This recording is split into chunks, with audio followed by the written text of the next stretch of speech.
Perjuangan IP kreator di Indonesia tidaklah mudah. Kita memang pernah berjaya dengan sederet nama seperti Gundala, Godam, Si Unyil, Si Buta dari Gua Hantu, sampai sederet tokoh-tokoh pewayangan yang dipopulerkan oleh almarhum R.A. Kosasih.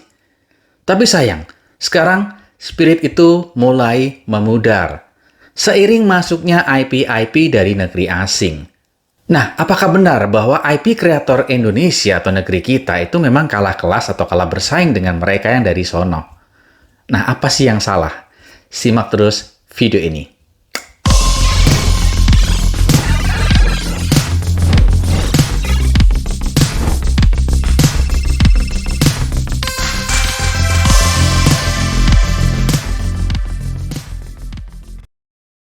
Sudah banyak upaya dilakukan oleh para pelaku kreatif di Indonesia untuk mereborn atau melahirkan kembali tokoh-tokoh yang pernah berjaya di masanya.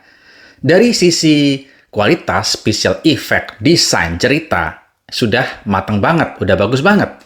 Tapi tidaklah mudah, karena dalam bisnis IP itu yang juga diperlukan adalah endurance, kemampuan bertahan dalam jangka waktu yang relatif panjang. Masyarakat Jawa itu mengenal prinsip Witing Tresno Jalaran Saka Kulino, yang artinya cinta itu bisa tumbuh karena sebuah kebiasaan, dan untuk membangun kebiasaan itu butuh endurance, butuh ketahanan dalam jangka waktu yang relatif cukup panjang.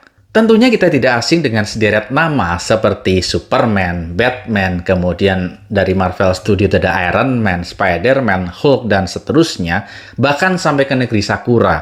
Ada Son Goku, Monkey D. Luffy, Doraemon, dan segudang nama lainnya. Lihatlah, berapa lama mereka itu sudah eksis menghiasi kehidupan kita. Bahkan sudah lintas generasi. Mereka selalu ada dan mereka konsisten untuk selalu hadir di antara kita. Cukup jelas alasannya, mereka selalu ada sepanjang zaman dan mereka tidak pernah lelah untuk melakukan inovasi, memberikan sesuatu yang baru buat market. Mulai merchandising, cerita-cerita yang baru, dan bahkan para fans yang di-maintain dengan sangat baik. Seolah nggak ada jeda vakum untuk kita bernapas. Bahkan tokoh seperti Superman sudah muncul sejak tahun 40-an. Dan tokoh yang kita kenal dengan nama Ultraman juga sudah berusia 55 tahun lebih saat ini. Artinya mereka memiliki roadmap yang konsisten.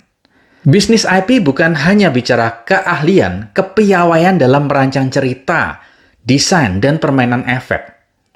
Konsistensi kehadiran di tengah masyarakat itu menjadi faktor yang sangat atau begitu pentingnya.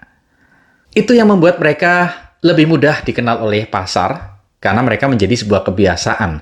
Dan sekali lagi, ini membutuhkan konsistensi dan durability jangka panjang. Ibarat ini sedang pertandingan lari maraton. Apakah perjuangan mereka itu selalu mulus-mulus saja?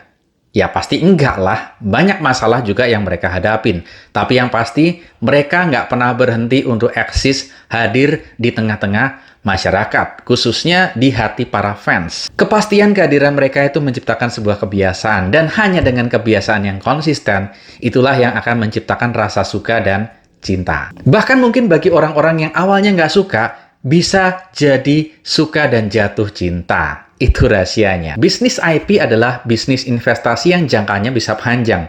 Bukan tahunan langsung diminta untuk cuan. Bisnis IP adalah bisnis lintas generasi yang konsisten, harus dijaga value-nya. Nggak boleh ada vakum atau jeda yang terlalu panjang, karena ini akan membuat hubungan IP dengan pasar atau para fans itu terputus. Bahkan ini akan berakibat kita kehilangan sekian generasi. Seperti mungkin yang terjadi di sekitar kita. Kita sudah vakum begitu lama, tidak ada maintain yang berarti untuk IP-IP yang pernah berjaya pada masanya. Tapi tunggu, mungkin Anda juga berpikir, ada loh IP-IP yang dibangun sepertinya sekejap saja. Dalam rilis pertama, tayang di bioskop, tiketnya kejual sekian juta dalam berapa hari. Ya, itu starting yang bagus sih. Tapi percayalah, ketika Anda tidak memaintain dengan benar, ini perlahan akan sirna. Jika mindset Anda itu masih business as usual, masih berharap 1 tahun langsung cuan, jangan pernah masuk ke industri IP. Karena bisnis IP tujuannya jelas jangka panjang, dan itu akan membangun kerajaan dan ekosistem yang begitu besar dan idealis. Ini adalah peluang yang dimiliki orang-orang yang punya mimpi yang besar, punya daya inovasi yang juga handal luar biasa, plus dukungan dana atau modal investasi yang juga sangat kuat. Nah, bagaimana dengan resikonya? Ini pertanyaan yang juga banyak ditanyain orang nih sebenarnya. Kalau bisnis IP itu sangat beresiko. Yes, semua bisnis sebenarnya beresiko. Tapi bagaimana cara kita memaintain dan mengurangi resiko bisnis pada bisnis IP? Nah, di video lain saya akan membagikan hal ini.